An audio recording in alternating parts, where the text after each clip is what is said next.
Masih bersama saya Budiman Tanurja di Satu Media The Forum. Telah hadir Ahmad Doli Kurnia, Wakil Ketua Umum Partai Golkar. Malam Bang Doli. Malam. Bang Doli, saya mau tanya dulu. Betul nggak sih sebetulnya bahwa sebelum Airlangga bikin video pernyataan mundur itu ada surat panggilan dari kejaksaan sebetulnya? Kami tidak tahu ya.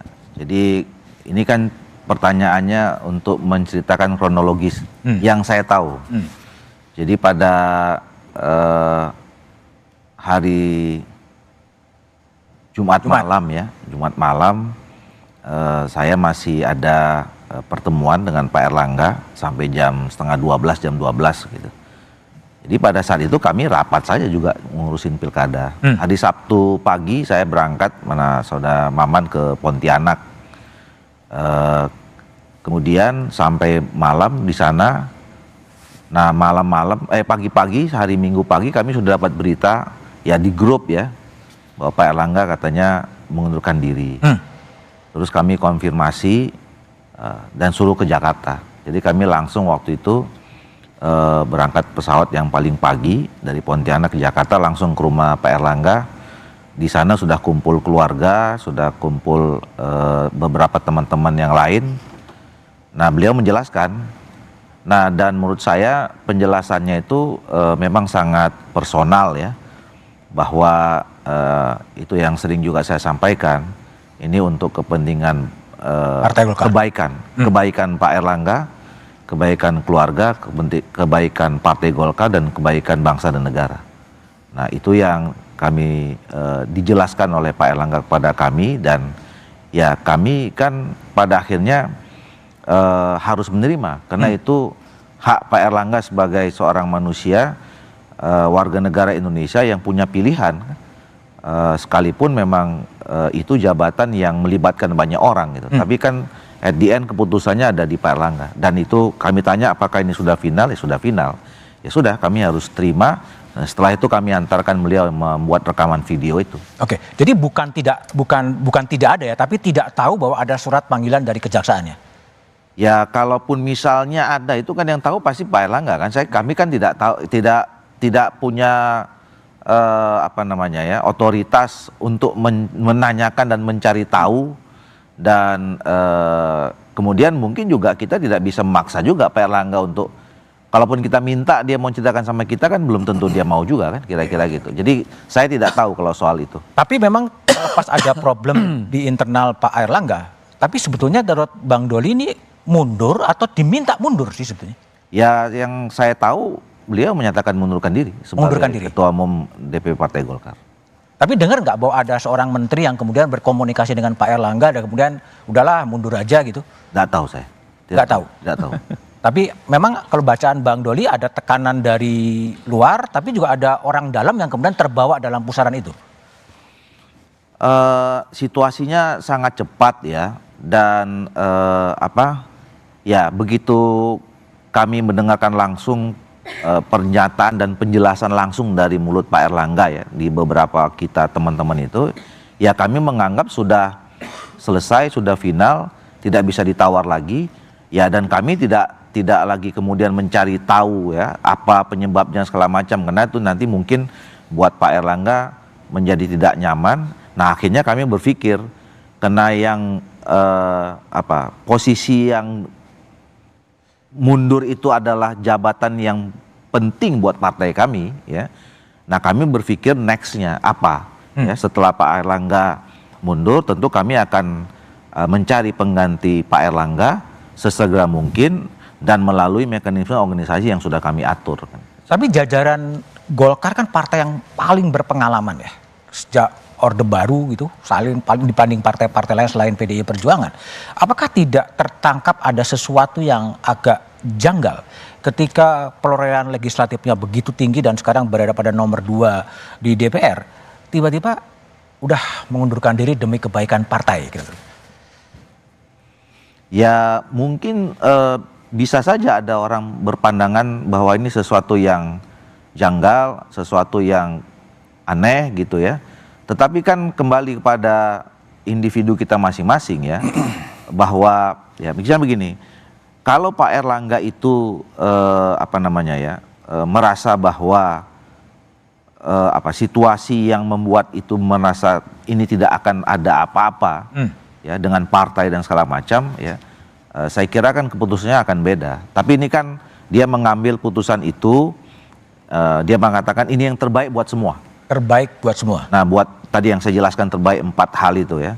Nah, buat kami karena memang Pak Erlangga mengambil keputusannya terbaik juga buat Partai Golkar yang kami ada di situ, ya terus kami harus hormati putusan itu dan kemudian ya menindaklanjuti supaya memang hal yang dia sebutkan baik itu kan memang betul-betul jadi baik. Jadi baiknya itu adalah ketika seorang ketua umum mundur maka harus kemudian kita cari ketua umum yang baru. Oke, baik. Bung Zainul Mutasin, Wakil Sekjen PKB. PKB juga mengalami hal yang kira-kira mirip. Dalam artian Munas atau muktamarnya dari Desember kemudian maju ke Agustus. Ini ada apa juga ini? Takut gitu digolkarkan atau gimana? Bang Budiman, tidak sebetulnya. Enggak ada hubungannya ya. Jadi kenapa PKB muktamarnya bulan Agustus ini? Karena kita ingin seluruh instrumen partai kita nanti fokus memenangkan calon-calon kepala daerah kita. Kan 27 Agustus sudah mulai tahapan pilkada ya. Sudah mulai pendaftaran, nanti kemudian verifikasi di KPU sampai dengan penetapan. Kita tidak ingin nanti instrumen partai kita, mesin politik kita terganggu dengan agenda-agenda yang menyangkut soal internal partai, biar fokus untuk pemenangan. Tapi kan Rakernas kan bilang Desember kan? Paling lambat. Oh, paling lambat. Ya. Tapi majunya 3 bulan ya? Ya, paling lambat. Kalau maju kan juga tidak masalah. Oh iya.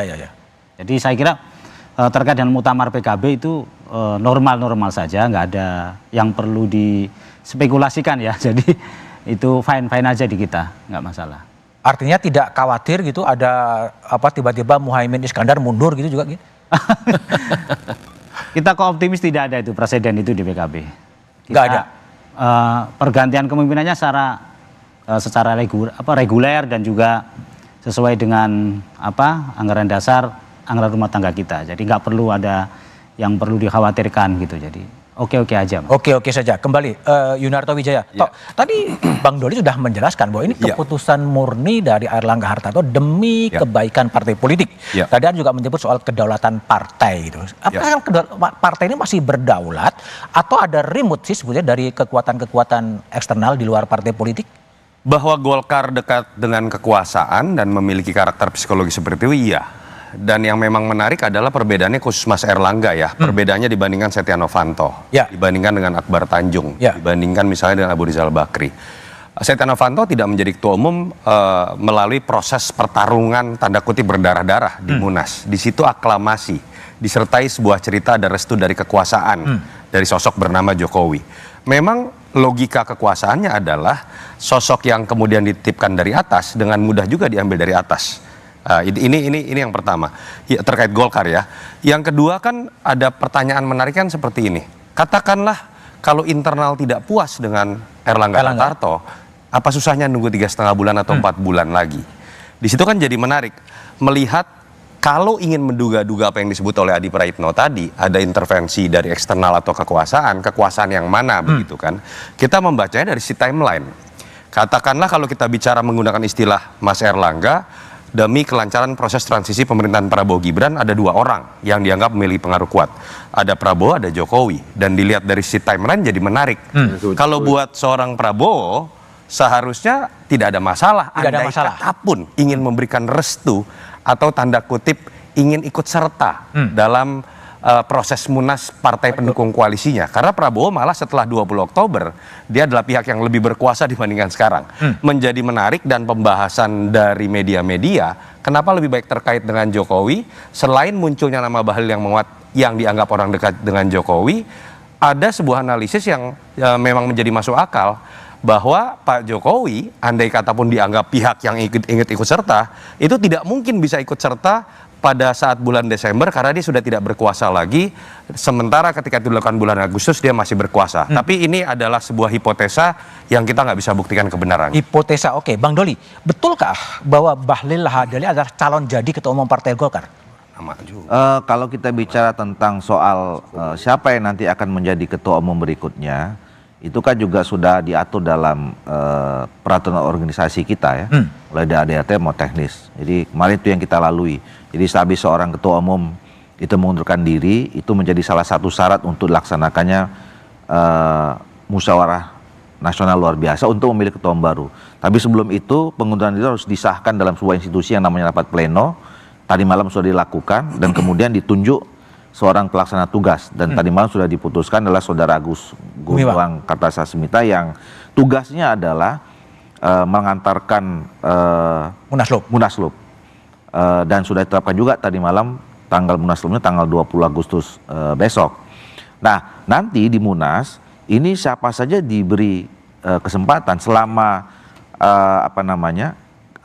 seseorang itu memenuhi syarat yang diatur dalam ADRT kami, ya, dia pernah jadi pengurus dan segala macam, itu dimungkinkan saja sudah menjadi calon. Kalau Bahlil itu pernah jadi pengurus? Saudara Bahlil pernah jadi pengurus. Oke, ini memenuhi syarat? Memenuhi syarat. Oke. Untuk itu. Jadi siapa saja yang pernah atau ya sampai sekarang pernah menjadi kader, kemudian pernah memenuhi syarat-syarat yang kemudian salah satunya adalah pernah jadi pengurus di tingkatan tertentu dan segala macam itu memungkinkan untuk bisa jadi calon ketua. Kalau di luaran itu struktur ketua umum, wakil ketua umum, Munaslupnya belum dilangsung, udah ada ya kelihatannya. Gimana? Gosip yang beredar. Gosip yang beredar itu sudah ada semua nama-nama itu, betul nggak? Ya. Atau otak-atik gato aja itu sebetulnya? Ya bisa aja kan, spekulasi. Saya juga dengar ada yang nge-tweet ketua umumnya ini, wakil ketua umumnya ini, tuhannya ini. Tapi kan sebetulnya itu semua nanti yang memutuskan adalah musyawarah nasional atau musyawarah nasional luar biasa yang semua itu diatur. Ada dulu pemilihan, kemudian nanti ada formatur rapat, kemudian baru disusun ke pengurusan. Oke, baik. Kembali ke Adi Praitno. Jadi kalau Anda lihat dari penjelasan Bang Doli ini, kelihatannya ini Airlangga mundur terlalu mudah ya sebetulnya ya? Ya, terlalu mudah kalau kita menggunakan begitu banyak unit analisis terkait dengan mundurnya Erlangga Hartarto, pasti banyak variabel yang pakai. Kalau indikator kinerja misalnya, saya kira nggak ada bantahan. Kinerja sebagai ketua umum ataupun sebagai Menko Perekonomian kan dapat apresiasi. Kemudian orang bertanya-tanya, adakah faktor lain yang kemudian membuat Pak Erlangga mundur? Biasanya orang berpikir, apakah karena faktor kesehatan? Enggak juga. Apakah karena faktor usia? Enggak juga, beliau sehat. Nah, satu lagi yang sering dibicarakan di medsos dan di ruang publik, ya faktor soal selalu dikait-kaitkan dengan persoalan hukum. Jadi suntikan-suntikan amunisi ini yang sepertinya mempertebal satu argumen bahwa mundurnya Pak Erlangga Hartarto ini untuk kebaikan dirinya, untuk kebaikan keluarganya, dan untuk kebaikan Golkar secara umum. Tapi satu hal Bang, bagi saya, di Golkar gonjang-ganjing jelang pergantian ketua umum perkara biasa. Yang saya sebutkan tadi, mau siapapun yang mau berkompetisi, mau siapapun yang menang, bagi kita yang melihat dari jauh, ini kan memang hal biasa. Bukan Golkar namanya kalau tidak penuh dengan huru-hara. Bukan Golkar namanya kalau tidak pernah dan sudah ada terbiasa dengan huru-hara ya. Dan ini memang sangat terbiasa kita saksikan. Yang bertarung itu adalah dewa-dewa politik. Dulu Akbar Tanjung versus JK, kemudian Pak Ical dengan dengan Surya Paloh dan seterusnya. Kan itu adalah tontonan yang menarik karena ada persaingan di internal yang siapapun yang kalah, siapapun yang menang, Golkar lah yang akan menanggung. Di 2024 kan konteksnya agak berbeda. Ada instrumen eksternal yang kemudian dibaca. Mungkin yang tadi Abang tanya itu, sudah ada struktur yang muncul di luaran, ada tweet-tweet, nanti ada Dewan Pembina, Wakil Ketua Umum, yang posisinya akan powerful melampaui Ketua Umum. Kan ini yang simpang siur sebenarnya. Dalam konteks itulah bagi kita yang melihat dari jauh, jangan deh. Partai politik itu adalah instrumen demokrasi. Independensinya harus ditegakkan dan dihormati. Siapapun kekuatan politik itu mestinya ini yang harus dijaga. Biarkan partai itu adalah sesuai dengan dinamika dan kehendak politiknya tanpa ada urusan-urusan yang lainnya. Saya kira di situ konteksnya. Oke, baik. Bung Adian Apitupulu, itu Golkar. Tadi juga kita dengar pidato Ketua Umum PDI Perjuangan Megawati Soekarno Putri yang mengatakan ada yang ingin ngambil PDIP. Tapi jawabannya setelah jeda berikut ini aja.